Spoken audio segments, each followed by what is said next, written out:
Producers of the past had some of the most unique and interesting beat making techniques, stuff that will blow your mind. But it feels like we've lost this level of creativity in modern production. Today, we're going to change that by uncovering these iconic producers' secrets so you can use them to take your beats to the next level. J Dilla is the man who changed the entirety of music with his beats and has some gems that we as producers can all learn from. Here's one to start us off that will break down the barriers that you think are there when making music. He would use samples in a 6/8 time signature and flip them into 4/4, giving the craziest bounces. Here's how you can do it too. Of course, you need a 6/8 or 3/4 sample. Basically any song that goes 1 2 3 1 2 3. And I found this Janet Jackson song.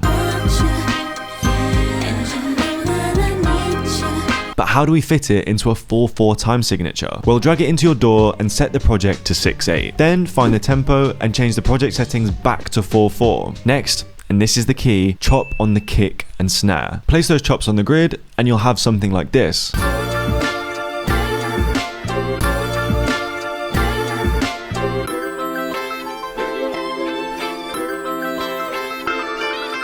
But why are we doing this? Well, to really understand, we need some drums.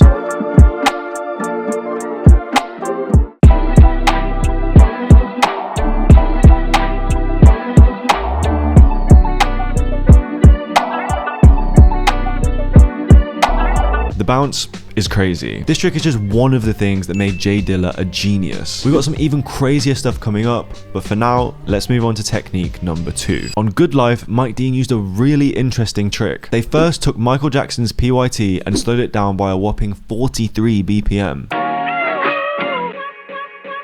But what Mike Dean did next is something every producer should pay attention to. I'll be honest, 99% of the time when I flip a sample, I add drums and I'm done with it. Of course, your drums are a part of your sound, but what if you can make the sample your own as well? That's exactly what Mike Dean did. First, I found this brass sample on Waves, but it was the first few seconds that really grabbed me. So I chopped that and looped it. Now, one of my favorite things to do when adding texture is to add a simple synth ARP, flood it with granular effects, reverse it, and you have something like this.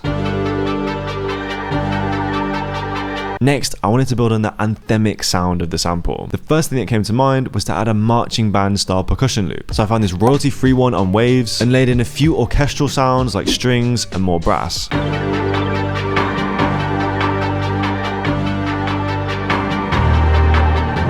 Waves has the highest quality selection of samples anywhere online, and now they've released their new plugin. It makes it so easy to drop in samples and get to work. You can check it out with a free trial, just hit the link below. Again, you might think this is nothing crazy, but overlooking small things like this is ruining your beats. Here's why. I asked you guys on Instagram and YouTube, who's better, modern or old school producers, and why? The most common response was this: old school producers, because they're more creative and had more limitations. This is valid. I mean, some of the old school tricks I'm going to show you later are insane, but when you think about it, surely we should be the more creative ones because we have everything at our fingertips, and there lies the problem. Nobody adds stuff on top of samples like Mike Dean did on Good Life because it seems unnecessary and time consuming. We take the approach of, I'll find another sample, rather than doing the extra work ourselves. Next, let's shine the spotlight on some producers right now that are doing some crazy stuff in their beats. First, JPEGMAFIA. I mean, have you ever heard a sample flip like this?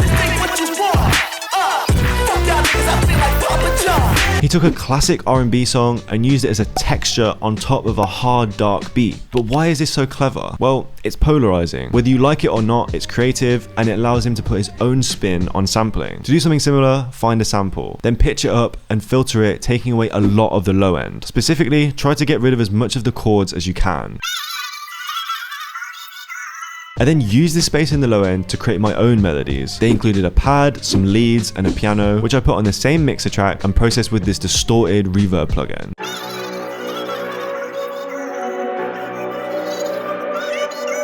But what about the drums?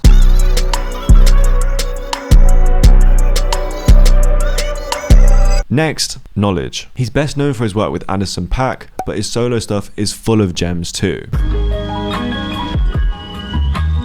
And he has a secret trick that will instantly level up your drums. Start by using a drum loop and a sample. I found some on Waves and chopped them up a bit. Then layer your own drum sounds on top to give it that real punch. The bounce is there, but the feeling isn't quite right. So how do we get that feeling? Well, what makes old music so full of texture is the crackles and hisses you can hear in the background and all those little sounds that were picked up on mics back in the day. They're often quiet, so to bring them to the forefront, we need to use heavy compression. I used a Volv compressor on the drum loops and another compressor on my own drum sounds. Just listen to how warm it sounds now.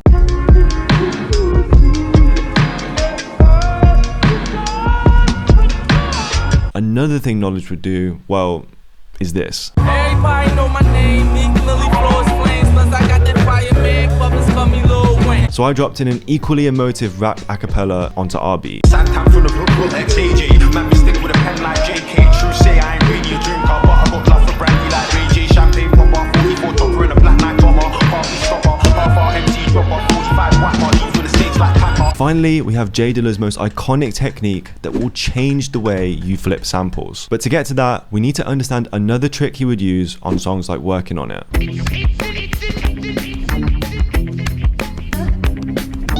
Throughout the song, there are 9 different samples. Yes, 9. And together, they create so many small bits of ear candy. My first thought was, that's gonna take so long. But if Dilla did it, then surely it has to be worth my time. I wanted to build my own soul sample using other soul samples. So I started with a piano, texture, and drum loop, all from Waves. Most of the samples on Waves have stems, which makes it so easy to do stuff like this. Next, I added 4 layers of vocals, as well as some synth and guitar accents.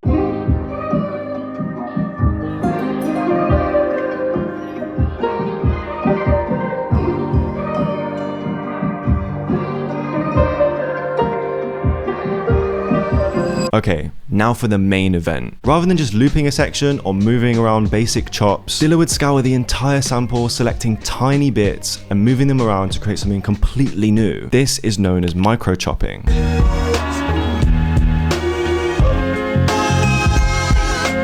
Genius. But how do we do it? Well, the fact that Dilla did this on his MPC is unbelievable, and us having DAWs makes it a lot easier. I put the sample in Fruity Slicer, and rather than just clicking in a basic pattern, I began going through every chop to find parts that I liked. I also made a point of layering. Putting chops on top of other chops not only gives some really unique rhythm, but it creates harmonies that you just wouldn't have otherwise. I'm gonna play the final beat in a second, but I wanted to leave you guys with this thought. As producers, we need to bring back creativity at all costs. Yes, sampling 9 songs is not good for your publishing, but Dilla didn't care. It was about the craft, and everything else came second. Whether you use these techniques or not, I hope they've inspired you to be more creative the next time you cook up.